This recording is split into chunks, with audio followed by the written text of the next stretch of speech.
دا فلم د یو داسې کس په باره کې دی کوم چې دومره غریب وي چې سکول ته په سایکل ځي او بیا د هغه په ژوند کې داسې یو کار وشي چې هغه د دنیا تر ټولو غټ پوځي جوړ شي.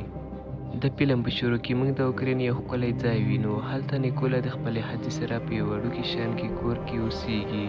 دواړه ډېر خوشحاله وي. د نیکولا ښځه د لرګیو څخه ښکلي سامان جوړوي. یوه ورځ د نیکولا ښځې د لرګیو څخه یو ښکلی څیز جوړ کړو او نیکولا ته یې ورکړو.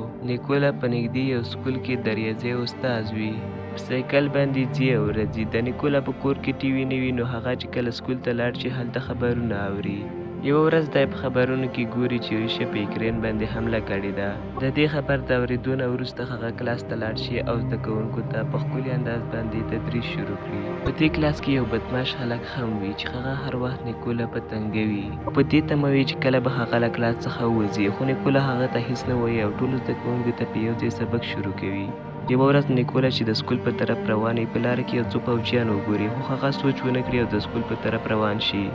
کله چې هغه سکول ته ورسېږي نو ګوري چې سکول خالي پروت دی او په ټي وي باندې خبر واوري چې روسیه په یوکرین باندې حمله کړې ده او یوکرین قبضه کول غواړي.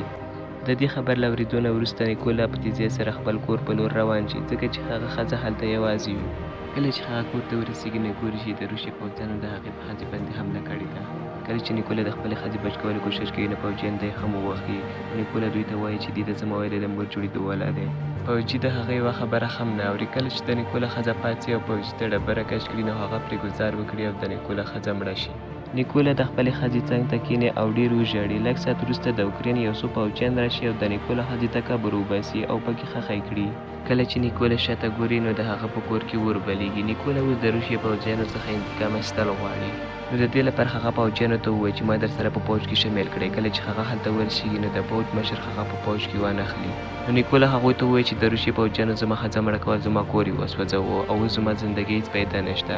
زه غواړم چې د خپلو دښمنانو څخه بدل واخلم او د خپل هېواد ساتنه وکړم. له دې خبرې وروسته د پوځ مشر هغه په پوځ کې واخلي. پاتې او جذابه برخه زموږ په بله ویډیو کې. مننه له لیدو څخه.